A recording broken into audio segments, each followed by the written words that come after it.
Bismillahirrahmanirrahim. Assalamualaikum warahmatullahi wabarakatuh. Jadi di sini saya akan menjelaskan materi tentang perkembangan bahasa dan komunikasi yang diampu oleh dosen saya, Bapak Muhammad Hasan Abdillah, SPSI MPSI.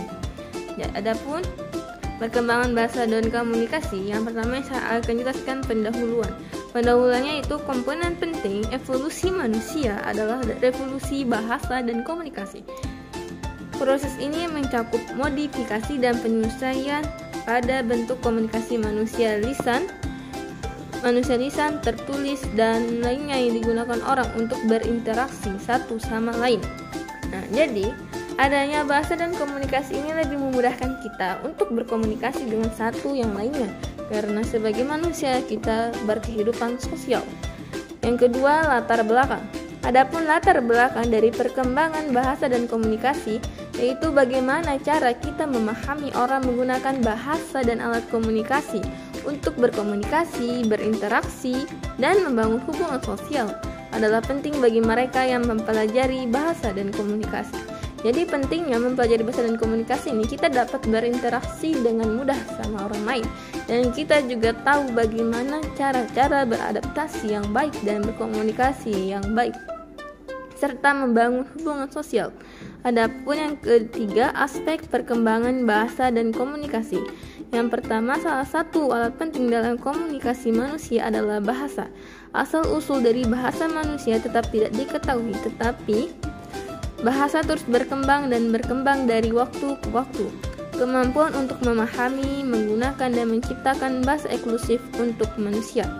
Maka karena dari kecil itu yang harus diajarkan kepada kita sebelum kita mengenal menulis, maka kita disunahkan atau diwajibkan untuk membaca, karena itu juga terdapat di dalam surahnya Al-Alaq ayat 1 yang berbunyi Iqra, bacalah, yang diperintahkan kepada Nabi Muhammad SAW melalui malaikat Jibril, dan ini juga berlaku untuk umatnya. Dan kita pertama yang tahu dari kita belajarnya bahasa Indonesia aja, pertama yang tahu bahasa Indonesia dengan seiring berkembangnya waktu dan berkembangnya zaman, menjadi tahu bagaimana cara berbahasa Inggris dan juga bagaimana cara berbahasa Arab serta bahasa-bahasa lainnya. Yang kedua, kemajuan teknologi. Kemajuan teknologi secara signifikan mengubah cara kita berkomunikasi. Sejak penciptaan tulisan dan pertumbuhan berikutnya, dari cetak, radio, televisi, dan internet, teknologi telah memperluas saluran komunikasi dan mempercepat langkahnya. Nah, jadi dengan adanya teknologi ini, kita dapat berkomunikasi lebih mudah tanpa harus bertemu. Yang dulunya kita itu kalau berkomunikasi harus dengan menggunakan surat menyurat melalui pos. Dengan berkembangnya zaman dan waktu, teknologi semakin maju dan kita bisa menggunakan HP ataupun handphone, tablet, dan sejenisnya untuk menghubungi orang lain. Dan juga zaman dulu itu sebelum adanya televisi maupun sebelum adanya televisi, HP, dan laptop, kita mendengarkan berita hanya dari radio saja. Tapi dengan alhamdulillahnya dengan berjalannya waktu, teknologi semakin pesat dan maju sehingga tercipta yang lebih mudah untuk membimbing orang, yaitu dengan menggunakan handphone ataupun tablet. Yang adapun tujuannya, yang pertama, tujuan dari perkembangan bahasa dan komunikasi yaitu menyampaikan informasi yang ingin kita sampaikan. Contohnya informasi tentang mengenai penurunan UKT, informasi tentang beasiswa, kita dapat mengaksesnya dari akses Facebook, IG, maupun dari akses kampus itu sendiri ya melalui website. Terus kita juga tahu tentang pemilihan pemilu itu dari internet pada tanggal 14 Februari 2024. Yang kedua, membangun hubungan sosial.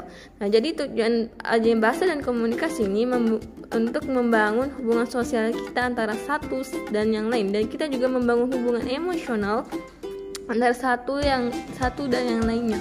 Kita belajar bagaimana cara beradaptasi dengan orang lain, baik yang kita sudah kenal maupun yang belum kita kenal. Contohnya kita pertama belajar beradaptasi dari orang-orang yang terdekat seperti keluarga, kerabat, dan teman.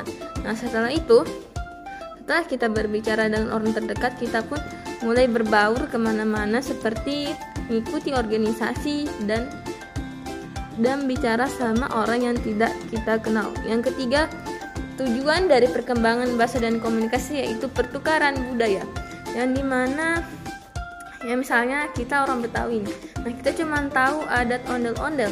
Nah setelah kita pelajari lebih dalam dan beradaptasi dengan lingkungan, kita jadi tahu adat-adat lainnya. Contohnya ada di adat Sunda juga, dia kalau melahirkan anaknya itu baik laki-laki maupun perempuan itu disunahkan untuk diajankan dulu sebelum dimandikan bayi itu. Yang keempat, pertukaran ide dan inovasi. Penjelasan yang pertama, pembelajar itu bagaimana cara kita mempelajari, menerapi, dan mengembangkan bahasa manusia, yang biasa disebut sebagai pengembangan bahasa dan komunikasi. Ini memerlukan mengasah bagaimana cara kita berkomunikasi yang baik dan menulis, membaca, dan interpretasi bahasa dalam berbagai situasi. Penjelasan yang pertama, dalam pengembangan keterampilan sosial. Dan pengembangan keterampilan sosial ini bahasa sangat memfasilitasi pertumbuhan keterampilan sosial seperti berbicara dengan jelas, mendengarkan orang dengan seksama, dan menunjukkan empati bahwa kita ini benar-benar mendengarkan orang itu. Yang kedua, pengembangan komunikasi verbal dan non-verbal. Yaitu anak-anak belajar menggunakan bahasa komunikasi secara langsung dan tidak langsung. Nah, komunikasi verbal itu adalah komunikasi secara langsung atau komunikasi secara bertemu dengan satu dan yang lainnya. Adapun komunikasi non-verbal yaitu komunikasi secara tidak langsung atau menggunakan atau online komunikasinya. Adapun juga komunikasi non-verbal, kalau dalam hal komunikasi itu dia menggunakan kode seperti kode-kode. Kalau tanya jawaban tuh mereka pasti tangannya begini nih, terus ditaruh di meja. Nah, sekian dari saya. Kalau ada lebihnya itu dari Allah Subhanahu wa taala, dan kalau ada salahnya itu dari saya sendiri. Wassalamualaikum warahmatullahi wabarakatuh.